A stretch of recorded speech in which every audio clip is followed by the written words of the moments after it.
Hello everyone, जय हिंद, वंदे मातरम। आज मैं आप लोगों के सामने फिर से लेके उपस्थित हूँ रीट का, जो कि प्रीवियस ईयर क्वेश्चन पेपर। अगर हम बात करने वाले हैं इसमें, तो आप बड़े ही ध्यान से देखिएगा। राजस्थान अध्यापक पात्रता परीक्षा लेवल 1 की हम लोग इसमें चर्चा करने वाले हैं। अगर हम बता दें तो परीक्षा वर्ष भी आप लोग देख लीजिएगा। परीक्षा वर्ष की अगर हम बात करते हैं तो ये पेपर हुआ था 2017 को।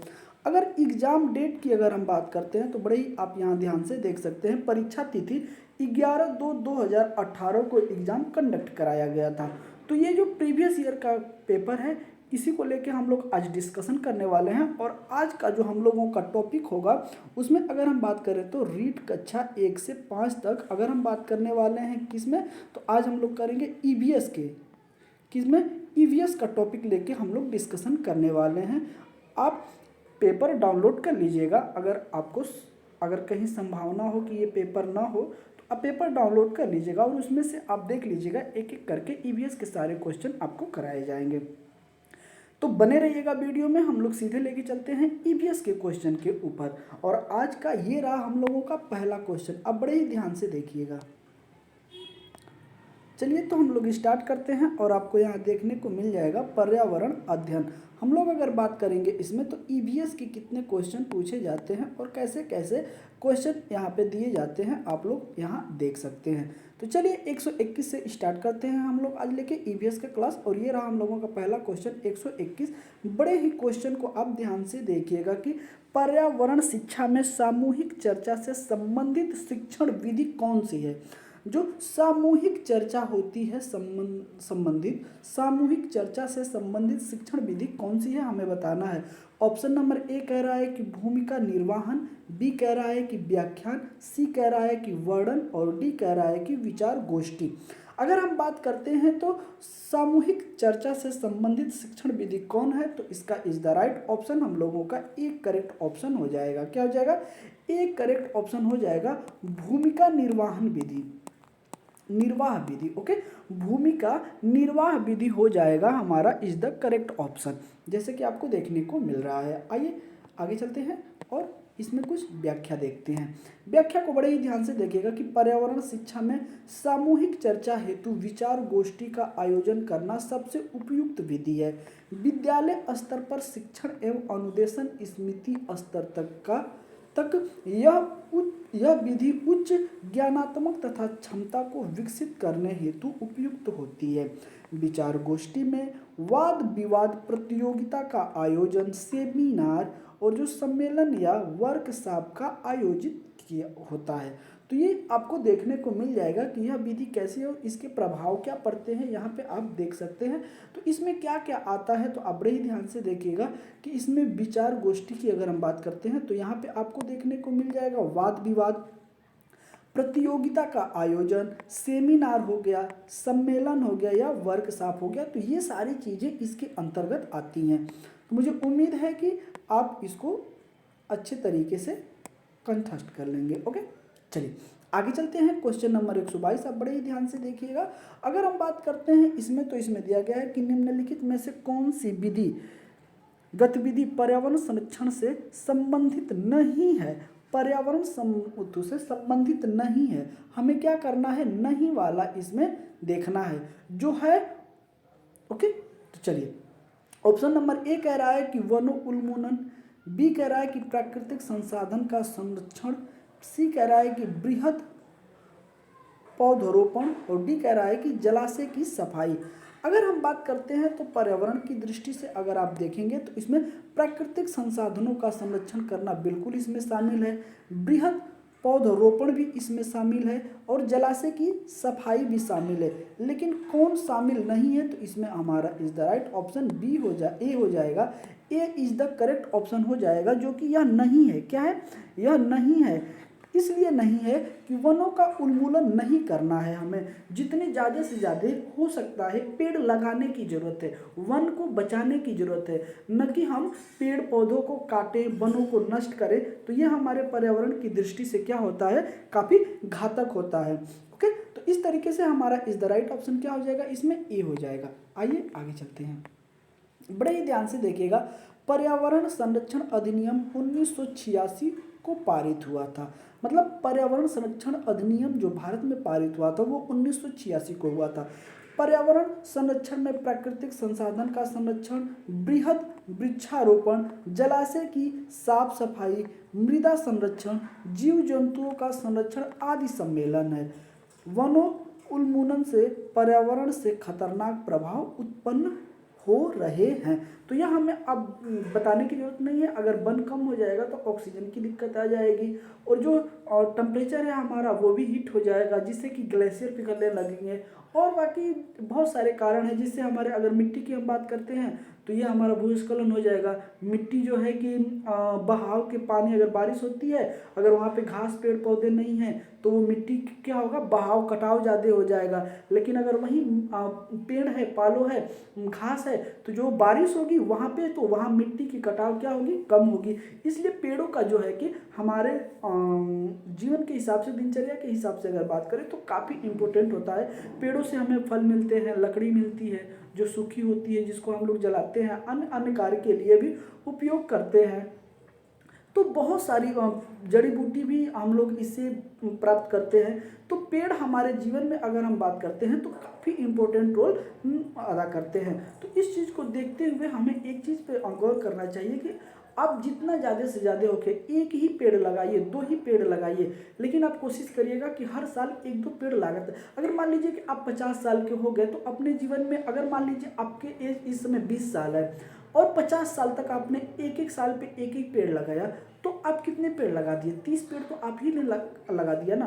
तो ऐसे अगर हर एक व्यक्ति अगर सहयोग करता जाए तो काफ़ी हमें लगता है कि आने वाले समय में पर्यावरण को हम लोग एक अच्छे तरीके से बचा लेंगे। मतलब बचा नहीं पाएंगे, काफ़ी हद तक कंट्रोल कर लेंगे। अभी देखने में आ रहा है कि CO2 हो रहा है, ग्लोबल वार्मिंग जो है कि बढ़ रहा है, टेम्परेचर बढ़ रहा है, इससे जो है कि मौसम भी प्रभावित हो रहा है, जलवायु प्रभावित हो रही है। तो ये सारे जो मुद्दे हैं ना, सिर्फ एक ही चीज़ हल कर सकता है और वो है हमारा पर्यावरण। पर्यावरण जितना साफ होगा, जितना सुथरा होगा, उतना ही ज़्यादा हम लोग के ऊपर भी, स्वास्थ्य के ऊपर भी अच्छा प्रभाव पड़ेगा। तो चलिए, मुझे उम्मीद है कि ये सारी चीज़ें आपको अच्छे तरीके से समझ में आ गई होंगी। आइए चलते हैं अगले क्वेश्चन की तरफ। माफ़ करिएगा, अगला क्वेश्चन बड़े ही ध्यान से आप देखिएगा। अगले क्वेश्चन में बोला गया है कि IEEP का पूर्ण रूप है, तो इसका हमें क्या बताना है? तो हमें इसका बताना है फुल फॉर्म, सॉरी माफ़ करिएगा, तो इसका क्या बताना है? हमें फुल फॉर्म बताना है। ओके, फुल फॉर्म बताना है। तो हम देखते हैं कि क्या है। ओके, ऑप्शन नंबर ए कह रहा है कि international environmental education project. B की अगर हम बात करते हैं तो कह रहा है इंटरनेशनल इन्वायरमेंटल एजुकेशन प्रोग्राम। सी कह रहा है कि इंडियन इन्वायरमेंटल एजुकेशन प्रोजेक्ट और डी कह रहा है कि इंडियन इन्वायरमेंटल एजुकेशन प्रोग्राम। अगर हम बात करते हैं IEEP का, क्या है आई, अभी आपको नहीं समझ में आ रहा होगा, ई और पी का। तो अगर हम इसमें बात करते हैं कि इसका फुल फॉर्म क्या हो जाएगा, तो इसका फुल फॉर्म हो जाएगा international environmental education programme. Option number B is the correct option हम लोगों का हो जाएगा। क्या हो जाएगा? B is the correct option यहाँ पे आपको देखने को मिल जाएगा। जैसे इसका फुल फॉर्म हो जाएगा international environmental education programme. Okay, आगे चले अगले क्वेश्चन में, क्योंकि इसमें ज़्यादा कुछ देखने का हमें ज़रूरत नहीं है। आइए देखिएगा कि IEEP का पूरा नाम अगर हम बात करते हैं तो इंटरनेशनल इन्वायरमेंटल एजुकेशन प्रोग्राम हो जाएगा। अंतर्राष्ट्रीय पर्यावरण शिक्षा कार्यक्रम के तहत अगर हम बात करते हैं, यह यूनेस्को तथा UNEP द्वारा मिलकर तैयार किया गया एक प्रोग्राम है। ओके, तो हमें उम्मीद है कि आपको ये अच्छे तरीके से आ गए होंगे। चलिए आइए चलते हैं अगले क्वेश्चन पे। अगले क्वेश्चन को आप बड़े ही ध्यान से देखिएगा। चलिए देखिएगा, क्वेश्चन को आप बड़े ही ध्यान से देखिएगा, क्वेश्चन बड़े उम्दे हैं।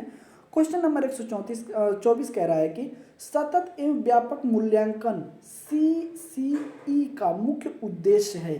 क्या इसका मुख्य उद्देश्य हो सकता है, हमें आपको बताना है। ये 4 ऑप्शन दिए गए हैं, इसमें से एक ऑप्शन आपको सही करना है। ओके, तो आइए ऑप्शन नंबर ए कह रहा है कि विद्यालय में उपस्थिति के समय बालक के प्रत्येक पहलू का मूल्यांकन करना। बी कह रहा है कि विद्यालय में उपस्थिति के समय बालक की रुचि का मूल्यांकन करना। अब देखते हैं आगे। सी कह रहा है कि विद्यालय में उपस्थिति के समय बालक के ज्ञान एवं बोध, ओके, बोध का मूल्यांकन करना। आइए हम लोग ऑप्शन नंबर और डी देखते हैं जो कि नीचे है, इसको भी हम लोग देखने की कोशिश करते हैं। चलिए देखिएगा, ऑप्शन नंबर डी कह रहा है कि विद्यालय में उपस्थिति के समय बालक के कौशलों का मूल्यांकन करना। हमें बताना है कि इसमें राइट ऑप्शन क्या है। अगर हम बात करते हैं तो किसके प्रपेक्ष में, सी सी ई के प्रपेक्ष में, ओके। तो इसका इज द राइट ऑप्शन की अगर मैं बात करूं तो इसका इज द राइट ऑप्शन हम लोगों का हो जाएगा option number A. Option number A is the correct option हो जाएगा। विद्यालय में उपस्थिति के समय बालक के प्रत्येक पहलू का मूल्यांकन करना, किसी एक पहलू का नहीं, प्रत्येक पहलू का मूल्यांकन करना ही सी सी ई कहलाता है। ऑप्शन नंबर ए इसका इज द करेक्ट ऑप्शन हो जाएगा, जो कि आपको देखने को मिल रहा होगा। आइए आगे चलते हैं। चलिए बड़े ही ध्यान से देखिएगा कि सतत एवं व्यापक मूल्यांकन विधि भारत के विद्यालयों में 2009 से प्रारंभ की गई है। यह विद्यालय स्तर पर शिक्षा में सुधार विधि है। यह व्यापक उद्देश्य आधारित अधिगम एवं व्यवहारिक परिणाम के मूल्यांकन पर कार्य करता है। यह विद्यालय में उपस्थिति के समय बालक के प्रत्येक पहलू का मूल्यांकन करता है। अगर हम बात करते हैं तो आगे है कि यह अध्यापक और अधिगम की प्रक्रिया को छात्र केंद्रित बनाता है। क्या करता है? छात्र केंद्रित बनाता है। आइए आगे चलते हैं। अगले क्वेश्चन को देखिएगा, क्वेश्चन नंबर 125। बड़े ही ध्यान से देखिएगा, क्वेश्चन बड़े ही उम्दे हैं। अब देखिएगा कि निम्नलिखित में से कौन सी विशेषता अच्छे शिक्षण की नहीं है। हमें बताना है कि इसकी विशेषता जो है अच्छे शिक्षण की नहीं है। तो अगर हम बात करते हैं तो देखिएगा बड़े ही ध्यान से, ऑप्शन नंबर ए कह रहा है कि अच्छा शिक्षण क्रिया आधारित होता है। बी कह रहा है कि अच्छा शिक्षण लोकतांत्रिक होता है। सी कह रहा है कि अच्छा शिक्षण मूल्य आधारित नहीं होता है। और डी कह रहा है कि अच्छा शिक्षण सुव्यवस्थित निश्चित उद्देश्य मुक्त होता है। तो हमें इसमें नहीं वाला बताना है, तो इस लिहाजे से हमारा करेक्ट ऑप्शन इसमें सी इज द करेक्ट ऑप्शन हो जाएगा। यह ऑप्शन क्या है? सही है, जो कि यह गलत है। अगर हम बात करते हैं तो ऑप्शन नंबर ए हमारा क्या है? बिल्कुल करेक्ट ऑप्शन है कि अच्छा शिक्षण क्रिया आधारित होता है, अच्छा शिक्षण लोकतांत्रिक होता है, और अगर हम बात करते हैं तो अच्छा शिक्षण सुव्यवस्थित निश्चित उद्देश्य मुख्य होता है। तो ये जो ऑप्शन है 3 आपको देखने को, ये यहाँ पे बिल्कुल सही है।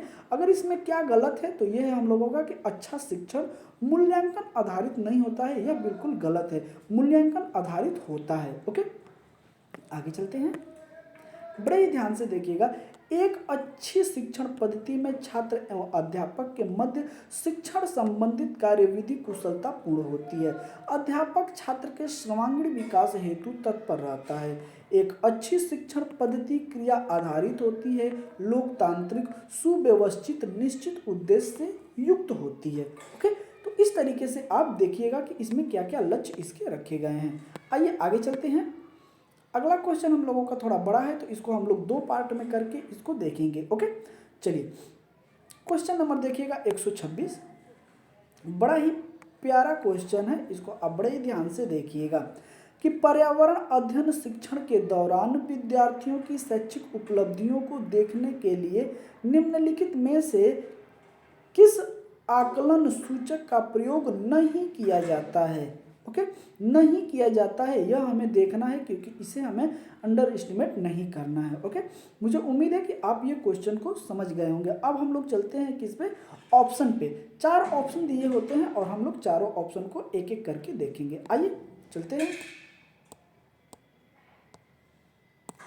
चलिए, ऑप्शन नंबर ए कह रहा है कि अवलोकन करना, बी कह रहा है कि चर्चा करना, सी कह रहा है प्रयोग करना, और डी कह रहा है कि उपचारात्मक शिक्षण करना। अगर हम बात करते हैं तो इसमें नहीं वाला पूछा था कि क्या सूचक नहीं है। ओके, नहीं किया जाना चाहिए, तो ऑप्शन नंबर इसका is the right option D हो जाएगा, उपचारात्मक शिक्षण नहीं करना चाहिए। Okay, option number D is the क्या हो जाएगा? करेक्ट ऑप्शन हो जाएगा, जो कि आपको यहाँ देखने को मिल रहा है। तो इस तरीके से हमारा इज द राइट ऑप्शन क्या हो जाएगा? Is the right option D हो जाएगा। चलिए आगे चलते हैं।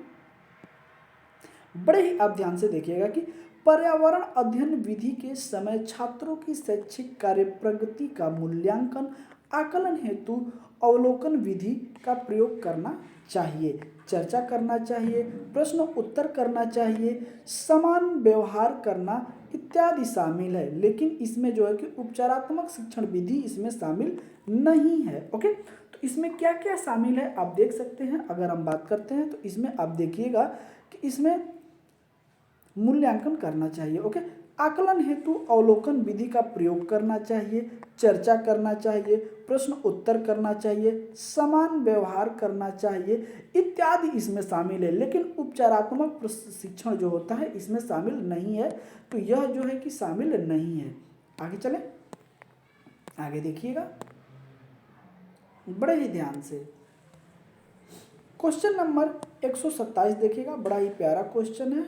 अब देखिएगा कि निम्नलिखित में से कौन सा नियम अधिगम के प्रयास व त्रुटि सिद्धांत से संबंधित नहीं है, हमें बताना है कि नहीं है। ठीक है, ऑप्शन नंबर ए कह रहा है कि पुनर्वलन का सिद्धांत, बी कह रहा है कि तत्परता का नियम, सी कह रहा है अभ्यास का नियम और डी कह रहा है कि प्रभाव का नियम। अगर हम बात करते हैं कि कौन सा इसमें नहीं है, किसके, तो अधिगम के प्रयास व त्रुटि सिद्धांत से संबंधित अगर हम बात करते हैं तो इसमें हम लोगों का तत्परता का नियम बिल्कुल आ जाएगा, अभ्यास का नियम भी आ जाएगा और प्रभाव का भी नियम आ जाएगा।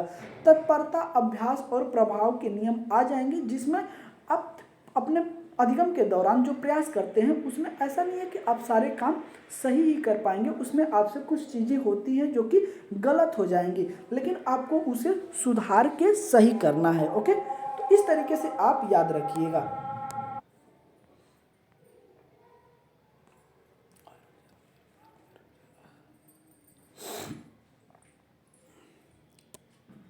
थॉर्नडाइक नामक विद्वान के अधिगम के प्रयास एवं त्रुटि सिद्धांत में तत्परता का नियम, प्रभाव का नियम एवं अभ्यास के नियम को सम्मिलित किया गया है, लेकिन पुनर्वलन के नियम को इसमें सम्मिलित नहीं किया गया है। यही आपसे पूछ रहा था। ओके, तो मुझे उम्मीद है कि आपको डिस्कशन अच्छे तरीके से समझ में आया होगा। आइए चलते हैं अगले। अगर हम क्वेश्चन नंबर 128 की अगर हम बात करते हैं तो देखिएगा बड़े ही ध्यान से कि निम्नलिखित में से कौन सा विकल्प पर्यावरण अध्ययन की विषय वस्तु में सम्मिलित नहीं है। ओके, तो कौन सा इसमें पर्यावरण की विषय वस्तु में सम्मिलित नहीं है। सब लोग जानते हैं कि उसमें 6 टॉपिक आते हैं। ओके, और उसके कुछ उप टॉपिक भी हैं, सब टॉपिक भी आते हैं। ओके, तो 6 में से कौन नहीं है हमें वही बताना है। ओके, चलिए आइए। ऑप्शन नंबर ए कह रहा है कि वन संरक्षण, बी कह रहा है कि राजनीतिक संरक्षण, सी कह रहा है कि जल संरक्षण और डी कह रहा है कि मृदा संरक्षण। अगर हम बात करते हैं कि कौन कौन से हैं तो इसमें आपको देखने को मिल जाएगा जो कि वन संरक्षण बिल्कुल है, जल संरक्षण बिल्कुल है, मृदा संरक्षण बिल्कुल है, लेकिन कहीं पे भी आपको राजनीतिक संरक्षण की बात नहीं की गई है। तो इस लिहाजे से हमारा बी इज द क्या हो जाएगा, B is the correct option, जो कि अगर हम बात करते हैं पर्यावरण अध्ययन की विषय वस्तु नहीं है तो राजनीतिक संरक्षण की उसमें बात नहीं की गई है, जल की बात की गई है, वन की बात की गई है, मृदा की बात की गई है। ओके, तो ये तीनों टॉपिक हमारे आ जाएंगे। और कौन कौन से टॉपिक बच रहे हैं आप जरूर हमें कमेंट करके बताइएगा। आइए आगे चलते हैं। देखिएगा बड़े ही ध्यान से, आपको यहाँ तो सारी चीज़ें दिख जाएगी। पर्यावरण अध्ययन करते समय प्राकृतिक संसाधन, वन संरक्षण, जल संरक्षण, मृदा संरक्षण, जीव जंतु का संरक्षण, वनस्पतियों का संरक्षण आदि इसके विषय के ज्ञान प्राप्त करते हैं। लेकिन अगर हम बात करते हैं, चलिए, तो अगर हम बात करते हैं तो राजनीतिक संरक्षण इसके अंतर्गत नहीं आता है, लोकतांत्रिक का विषय है ये। ओके, तो यह किसका है, लोकतांत्रिक का विषय है, न कि पर्यावरण का विषय है। आइए आगे चलते हैं। अब बड़े ही ध्यान से देखिएगा क्वेश्चन नंबर 129। ओके, इसमें बोला गया है कि भारत में लड़कियों व लड़कों के विवाह की न्यूनतम आयु क्या है। ऑप्शन नंबर ए कह रहा है कि 16 वर्ष 18 वर्ष, बी कह रहा है कि 18 वर्ष 21 वर्ष, सी कह रहा है कि 18 वर्ष 18 वर्ष और डी कह रहा है कि 21 वर्ष 21 वर्ष।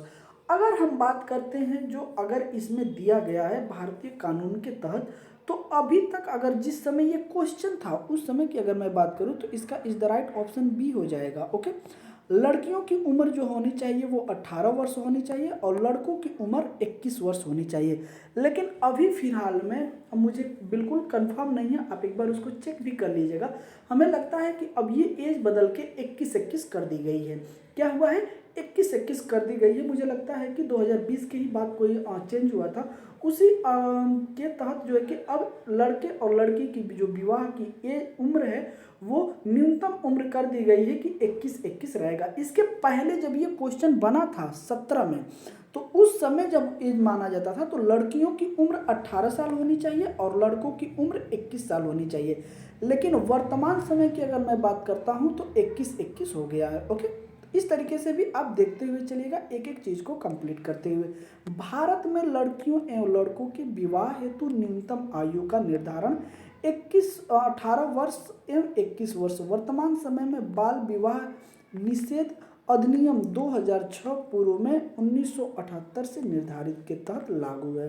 ओके, लेकिन अभी जो चेंज होके क्या हो गया है, तो अभी 21 वर्ष लड़के की भी उम्र चाहिए और 21 वर्ष लड़की की भी उम्र चाहिए, जो कि चेंज हो चुका है। आप एक बार इसको देख लीजिएगा इस डाटे को। ओके, आइए आगे चलते हैं। चलिए अब हम बात करते हैं किस, तो क्वेश्चन नंबर बड़े आप ध्यान से देखिएगा। क्वेश्चन नंबर दिया गया है 130 कि भारत में बाल श्रम को प्रतिबंधित करने के लिए बाल श्रम निषेध एवं विनियम अधिनियम किस वर्ष पारित किया गया था। कब ये पारित किया गया था, हमसे वो डेट पूछ रहा है। ओके, आइए, ऑप्शन नंबर ए कह रहा है कि 1938 में, ऑप्शन नंबर बी कह रहा है कि 1988 में, ऑप्शन नंबर सी कह रहा है कि 1986 में और ऑप्शन नंबर डी कह रहा है कि 2017 में। अगर हम बात करते हैं तो यह कब निर्धारित किया गया था, तो इस लिहाजे से हमारा is the right option C हो जाएगा। C is the correct option हो जाएगा। 1986 में यह अधिनियम पारित किया गया था। कब पारित किया गया था, 1986 में यह अधिनियम पारित किया गया था, जिसमें बाल श्रम को प्रतिबंधित करने की बात की गई थी। उसमें कितने वर्ष से कितने वर्ष है, ये सारी चीजें आपको नीचे समझ में आ जाएंगी। देखिएगा बड़े ही प्यार से। अगर हम बात करते हैं तो भारत में बाल श्रम को प्रतिबंधित करने हेतु बाल निषेध एवं विनियम अधिनियम 1986 में पारित किया गया था, जिसके माध्यम से बाल श्रम पूर्णतः निषेध किया गया। यह कानून 14 वर्ष से कम उम्र के बालकों के लिए किसी भी तरह के नियोजन को प्रतिबंधित करता है। ओके, तो मुझे उम्मीद है कि ये सारी चीज़ें आपको अच्छे तरीके से समझ में आ गई होंगी। अब हम लोग चलते हैं अगले क्वेश्चन पे। ओके, चलिए देखिएगा, क्वेश्चन को बड़े आप ध्यान से देखिएगा, क्योंकि क्वेश्चन को अगर आप ध्यान से नहीं देखते हैं तो क्वेश्चन आपसे गलत हो जाएगा। क्वेश्चन नंबर 131 कह रहा है, क्या ये बोल रहा है कि नशीली दवाओं की लत को नियंत्रित करने हेतु आमतौर पर प्रयुक्त की जाने वाली औषधि का नाम क्या है। ओके, अगर मान लीजिए कोई नशीली दवा आप ले रहे हैं, अगर उससे आपको छुटकारा करना है तो वो औषधि का क्या नाम है हमें वो बताना है। ऑप्शन नंबर ए कह रहा है कि फॉलिक अम्ल, बी कह रहा है कि कोकीन, डी कह रहा है कि एस्कॉर्बिक अम्ल और सी कह रहा है एस्कॉर्बिक अम्ल और डी कह रहा है कि पैथिडीन। ओके, अगर हम बात करते हैं तो इसका इज द राइट ऑप्शन क्या हो जाएगा, इसका is the right option D हो जाएगा, पैथिडीन। पैथिडीन होती है वह औषधि जिससे हम लोग नशीली दवाओं का लत क्या करते हैं, छुड़वाते हैं। तो उस लिहाजा से ऑप्शन नंबर डी हमारा क्या हो जाएगा, करेक्ट ऑप्शन हो जाएगा, जो कि आपको देखने को यहाँ मिल रहा है। आइए आगे चलते हैं, बड़े ही ध्यान से आप देखिएगा। ओके, चलिए देखिए, नशीली दवाओं की लत को नियंत्रित करने हेतु निर्धारण पैथिडीन नामक औषधि दी जाती है। यह एलाजेलिक दवा के जो दर्द को कम करती है। कोकीन एक नशीली दवा है, क्या है, एनाजेलिक दवा की बात करते हैं तो वो क्या करती है, दर्द को कम करती है। और कोकीन एक नशीली दवा है जिसे हम ड्रग्स कहते हैं, जो नशा उत्पन्न करती है। एस्कॉर्बिक अम्ल एक एंटीऑक्सीडेंट गुण से युक्त अम्ल है। ओके, तो ये चारों ऑप्शन आपको यहाँ पे देखने को मिल जाएगा। चलिए आगे चलते हैं, बड़े ही ध्यान से आप देखिएगा। क्वेश्चन नंबर 132, निम्नलिखित में से कौन सा 100% खुले में शौच मुक्त ODF राज्य है? तो कौन है हमें बताना है। ऑप्शन नंबर ए कह रहा है कि आंध्र प्रदेश, बी कह रहा है कि असम, सी कह रहा है कि केरल और डी कह रहा है तमिलनाडु। अगर हम बात करते हैं 100% ODF की, तो वो राज्य हमारा हो जाएगा केरल। क्या हो जाएगा? Kerala is the correct option हो जाएगा, जो कि हमें यहाँ देखने को मिल रहा है। ओके, चलिए आगे चलें, आगे चलते हैं। देखिएगा, दिए गए विकल्पों के रूप में केरल 100% खुले में शौच युक्त, ओके, जो कि ODF हो गया है। स्वच्छ भारत मिशन 2 अक्टूबर 2014 को प्रारंभ। इस कार्यक्रम का लक्ष्य भारत को पूर्णतः खुले में शौच मुक्त करना है। सिक्किम खुले में शौच मुक्त बनने वाला प्रथम राज्य है। क्या है? प्रथम राज्य है। ओके, चलिए आगे चलें, आगे चलते हैं। आगे देखिएगा क्वेश्चन बड़े ही आप ध्यान से। क्वेश्चन नंबर 133, इसमें दिया गया है कि राजस्थान की वस्त्र नगरी का नाम क्या है? ओके, ऑप्शन नंबर ए कह रहा है कि उदयपुर, बी कह रहा है अजमेर, सी कह रहा है सीकर और डी कह रहा है कि भीलवाड़ा। अगर हम बात करते हैं राजस्थान की वस्त्र नगरी का, तो वो हो जाएगा हम लोगों का भीलवाड़ा। ओके,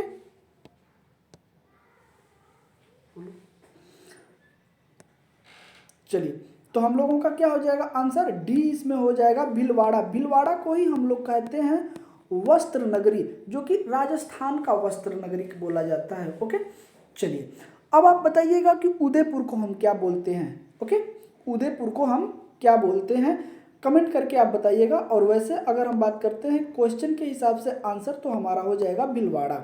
आइए आगे चलते हैं। बड़े ही प्यार से देखिएगा कि राजस्थान की वस्त्र नगरी भीलवाड़ा जिले को कहा जाता है। यहाँ सबसे अधिक सूती वस्त्र के कारखाने हैं। राज्य स्तर में भारतीय स्तर पर सर्वाधिक सूती कारखाने अगर हम बात करें, तो वो महाराष्ट्र में देखने को मिलते हैं। अगर राज्य स्तर पर सर्वाधिक सूती वस्त्र कहाँ बनता है, तो महाराष्ट्र में कारखाने देखने को मिलते हैं। लेकिन अगर बात करें राजस्थान के परिप्रेक्ष्य में, तो वो हम लोगों का भीलवाड़ा जिला हो जाएगा। ओके, मुझे उम्मीद है कि ये सारी चीज़ें आपको अच्छे तरीके से समझ में आ रही होंगी। चलिए आगे चलते हैं, बड़े ही ध्यान से देखिएगा। क्वेश्चन नंबर 134, इसमें क्या बोला गया है कि नायलॉन का आविष्कार किसने किया था? ओके, ऑप्शन नंबर ए कह रहा है कि मेल्विन केल्विन, ओके, बी कह रहा है कि वालेस कैरोथर्स, सी कह रहा है कि रोबिन हिल्स और डी कह रहा है कि पीटर मिसेल। ओके, तो हमें बताना है कि नायलॉन का आविष्कार किसने किया था, तो उस लिहाजा से हमारा is the right option B is the correct option हो जाएगा। क्या हो जाएगा? B is the correct option हो जाएगा, वालेस कैरोथर्स। ओके, क्या हो जाएगा? Wallace Carothers. Okay, option number B is the correct option. आगे चले, देखिएगा बड़े ही ध्यान से कि नायलॉन की खोज वालेस कैरोथर्स ने की थी।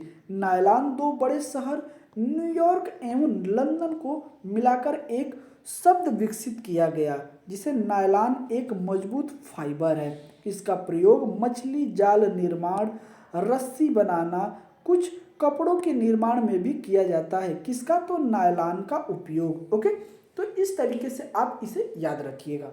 आगे चले, अगर हम बात करते हैं तो इस सेशन का यह लास्ट क्वेश्चन होगा हम लोगों का। बाकी जो क्वेश्चन है वो अगले टॉपिक में करेंगे, क्योंकि वीडियो काफ़ी लंबी हो जाएगी। वीडियो लंबी इसलिए हो जाती है क्योंकि इसमें आपको व्याख्या भी करना होता है, एक एक चीज़ों को समझाना भी होता है। तो इस वजह से जो होती है कि वीडियो काफ़ी लंबी हो जाती है। सिर्फ हम क्वेश्चन पढ़ते आंसर बताते हुए चलते, तो ये संभव है कि मैं आपको करा देता, लेकिन आपको एक एक चीज़ समझाना और बताना पड़ता है। इस वजह से वीडियो काफ़ी लंबी हो जाएगी। तो हम लोग वीडियो को यहीं एंड कर देंगे। बाकी 15 क्वेश्चन जो इसमें बचे हैं वो मैं आपको अगले सेशन में कंप्लीट करा दूंगा। तो देखिएगा, क्वेश्चन नंबर 35 कह रहा है कि निम्नलिखित में से कौन सा राजस्थान से संबंधित नहीं है? तो कौन सा राजस्थान से संबंधित नहीं है, हमें नहीं वाला बताना है। ऑप्शन नंबर ए कह रहा है कि बाणेश्वर मेला, बी कह रहा है पुष्कर मेला, सी कह रहा है खेजड़ी मेला और डी कह रहा है कि माघ मेला। अगर हम बात करते हैं कि इसमें कौन नहीं है, तो पहले ये बात कर लेते हैं कौन कौन है। तो अगर हम बात करते हैं राजस्थान का, तो वो हम लोगों का हो जाएगा बाणेश्वर मेला, बिल्कुल राजस्थान में लगता है। पुष्कर मेला बिल्कुल राजस्थान में लगता है, और खेजड़ी मेला भी यह कहाँ, राजस्थान में आपको देखने को मिल जाएगा। लेकिन अगर हम बात करते हैं तो माघ मेला जो होता है यह राजस्थान में नहीं लगता है। Option number D is the correct option, क्योंकि हमें इसमें नहीं वाला देखना था। ओके, तो ये चीजें भी आप याद रखिएगा, नहीं तो आपसे क्वेश्चन गलत हो जाएगा। आइए देखते हैं। माघ मेला प्रयागराज उत्तर प्रदेश का पावन भूमि पर प्रतिवर्ष माघ महीने में आयोजित होने वाला धार्मिक स्नान पर्व है। ओके, तो माघ मेला कहाँ लगता है आपको पता चल गया, उत्तर प्रदेश में लगता है, और उत्तर प्रदेश में भी कहाँ, तो प्रयागराज में लगता है। जो कि अभी इस समय जब ये वीडियो शूट की जा रही है, तो उस समय की अगर मैं बात करूँ तो अभी फिलहाल में हम महाकुंभ लगने वाला है उत्तर प्रदेश में, जो कि जल्द ही 15 तारीख से नहान, 14-15 से नहान वहाँ पे स्टार्ट हो जाएंगे। ओके, चलिए, आपसे अनुरोध है कि अगर आप अपने भारतीय संस्कृति को समझना चाहते हैं और घूमना चाहते हैं, तो आप जाके प्रयागराज घूम सकते हैं। वहाँ पे आपको संस्कृति अच्छे तरीके से, भारत की संस्कृति को देखने, समझने और परखने के लिए काफ़ी एक महत्वपूर्ण यह आयोजन किया जा रहा है वहाँ पे सरकार के द्वारा। अब हम बात करते हैं बाणेश्वर मेला, तो यह कहाँ लगता है, डूंगरपुर में। बाणेश्वर मेला कहाँ लगता है, तो डूंगरपुर में लगता है। अगर हम बात करते हैं पुष्कर मेला कहाँ लगता है, तो यह अजमेर में लगता है। खेजड़ी मेला कहाँ लगता है, तो यह आपका जोधपुर में लगता है। जो कि तीनों अगर हम बात करें तो यह राजस्थान के प्रसिद्ध मेले हैं। ओके, चलिए, तो ये तीनों मेले कहाँ के प्रसिद्ध हैं, तो यह राजस्थान के। अगर माघ मेले की हम बात करते हैं तो माघ मेला हमारा कहाँ लगता है, तो माघ मेला आपको देखने को मिल जाएगा, जो कि उत्तर प्रदेश के प्रयागराज में लगता है। अभी फिलहाल में यह वहाँ पे महाकुंभ लगने वाला है, तो इस वजह से सरकार वहाँ पे काफ़ी जो है कि आपको आयोजन सरकार की तरफ से आयोजन किया जा रहा है। व्यवस्थाएं भी वहाँ पे हो रही है कि कहीं पे वहाँ पे ऐसे लोग न पहुँच सके जो कि उपद्रवी हों, जहाँ से वहाँ पे सिस्टम भंग हो जाए, व्यवस्था भंग हो जाए, या किसी को कोई परेशानी उठानी पड़े। तो सरकार इस सब चीज़ों को लेकर बहुत ही चौकन्नी हुई है इस बार। और 2025 का अगर हम बात करते हैं तो ये महाकुंभ है। ओके, तो इसको आप ऐसे ना समझिएगा, काफ़ी विशेष है। हमें आपसे अनुरोध है कि अगर आप चाहते हैं कि हाँ, अगर हम कहीं चाहते हैं कि हाँ 15 जनवरी के बाद कहीं घूम सकते हैं, तो जनवरी फरवरी तक आप जो है कि वहाँ जाके घूम सकते हैं। काफ़ी बड़े स्तर पे आयोजन किया जा रहा है। ओके, आपको अपनी संस्कृति को समझने का भी वहाँ पे मुझे लगता है कि विशेष मौका मिलेगा, और वहाँ पे काफ़ी लोग आएंगे। अगर हम बात करते हैं तो बहुत सारी ट्रेनें चलाई जा रही हैं, जिससे कि व्यवस्था एक तरीके से सरकार की सराहनीय है कि वहाँ पे अच्छे तरीके से सबको सुविधा उपलब्ध कराई जाए। ओके, तो सेशन आपको कैसा लगा जरूर आप हमें कमेंट करके बताइएगा। मिलते हैं आपसे अगले सेशन में, तब तक के लिए जय हिंद, वंदे मातरम, अपना ख्याल रखिएगा।